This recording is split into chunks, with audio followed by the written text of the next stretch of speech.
uma exposição de Charles Darwin que teve em São Paulo. Eles pegaram todos os escritos dele, o escritório, eles desmontaram e levavam para vários países do mundo e remontavam a casa dele, inclusive em janelas em que tinha em fotografia o que ele via na janela da casa dele.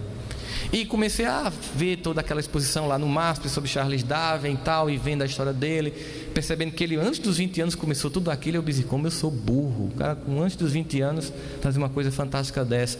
E aí o diário de bordo de Charles Darwin, que onde ele ia, ele chegava na cidade e descrevia o que ele pensava daquele povo. Aí eu, poxa, ele escreveu sobre o Brasil. Aí eu fui lá, bem, eu sou Brasil, hashtag isso é que é o país, e peguei o diário de bordo sobre o Brasil. Ele começa assim: hoje eu deixo o Brasil, graças a Deus. E aquilo me irritou. Janine estava do lado e eu fiquei, que cara nojento. Aí ela fez, o que foi? Olha o que ele está dizendo, eu deixo o Brasil, graças a Deus. Delei o resto, ele deve ter motivo. Vocês já sabem, né? As mulheres são mais evoluídas. Já perceberam isso, não já? Todo romance espírita, a mulher vai para o plano superior e o homem vai para o umbral. Emmanuel desce, a esposa Lívia sobe. André Luiz desce, a mãe sobe. Então eu fiquei preocupado com essa história. E aí ela me disse, leia o resto. Então depois dessa primeira frase, hoje eu deixo o Brasil, graças a Deus, vinha o seguinte: espero nunca mais ter que voltar a um país escravocrata. Nas casas onde eu morei, no Rio de Janeiro e no Recife, as pessoas tinham um prego para todos os dias esfolar o dedo dos escravos. Essas pessoas eram tão humilhadas e tão aviltadas no seu cotidiano que nem o mais rude animais das savanas suportariam tanta dor. Certa feita no Rio de Janeiro, numa casa onde morei, uma criança de apenas 12 anos foi espancada quase até a morte só por ter me servido um copo d'água que não estava perfeitamente limpo. E final da frase chocante: e todas essas coisas, senhores, eram toleradas ou praticadas por homens e mulheres que aos domingos iam para suas igrejas e diziam que amavam a Deus sobre todas as coisas e ao próximo como a si mesmo. Aí eu fiquei em silêncio, fiquei imaginando a cena, e como espírita imaginando que eu podia ter um desses pregos na minha casa, que eu podia ter feito isso. Mas aí eu pensei, não, mas passou, o Brasil é outro país. Aí eu pensei, o que ele escreveria hoje sobre o Brasil? Se ele chegasse no Brasil hoje e saísse, o que ele escreveria? Talvez assim: hoje eu deixo o Brasil, graças a Deus. Neste país, a classe média pega os seus filhos confortavelmente em seus carros para deixar na escola, no curso de inglês, no balé, no tênis, no shopping. Mas no meio do caminho, eles encontram crianças que tentam limpar para-brisas, que fazem malabarismo, que tentam vender limão, e são apenas consideradas uma incômoda paisagem urbana, e nada sobre a vida delas é feito. Mas no final de semana, espíritas, católicos, evangélicos, mórmons, adventistas vão para suas congregações de fé e dizem convictos que amam a Deus sobre todas as coisas e ao próximo como a si mesmo. E aí a gente lembra de João em seu evangelho quando diz: mente o homem que diz que ama a Deus a quem não viu e não ama ao seu irmão a quem viu. Significa dizer que nós precisamos melhorar o nosso pacto ético de convivência com os cidadãos, com todos nós que fazemos parte do Brasil. O IBGE fez 4 perguntas curiosas. A primeira é: você é racista? Mais de 90% dos entrevistados: não, de jeito nenhum, sou nada. Segunda pergunta: o Brasil é um país racista? Muito, o povo aqui é muito preconceituoso, é incrível. Terceira pergunta: você inveja? Não, de jeito nenhum, o que é meu, o que é do outro é do outro. Quarta pergunta: você é invejada? Criatura, não posso comprar nada, é cunhado, é irmão, é colega de trabalho. Ao final da pesquisa se diagnosticou uma esquizofrenia nacional. O Brasil é um país cheio de racistas invejosos, mas ninguém que respondeu era racista e invejoso. No dia de uma eleição, a imprensa nos diz: hoje o povo brasileiro sai à urna para escolher os seus representantes. A grande questão é essa: se é só isso que definiria um povo, apenas a classe política nos define? Vocês consideram que os nossos deputados e senadores são nossos representantes? É uma pergunta. O que vocês acham? Eles nos representam? O comportamento deles são de acordo com o que nós somos como cidadãos brasileiros? É claro que não, é estranho. Porque veja só, o Brasil é um país de espíritos superiores. Porque nenhum de nós aqui compra DVD pirata. Nenhum de nós aqui baixa minissérie de torrent no computador e filmes. Todos os softwares que nós temos nos nossos programas são comprados.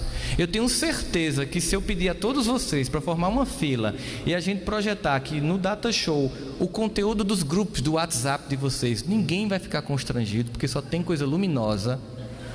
Eu tenho certeza que ninguém aqui repostou o vídeo de Fabiola, que em desgraça foi filmado pelo marido de traição, e nós, como os do passado, usamos as nossas pedras virtuais para atingir a mulher adúltera do presente. Com certeza. Dizer isso e lembrem-se, nós todos que estamos aqui, quem mais escuta o que eu falo sou eu, porque a orelha mais próxima da minha boca é a minha. Doutrina Espírita tem a fantástica capacidade de não criar raça de eleitos e de espíritos superiores.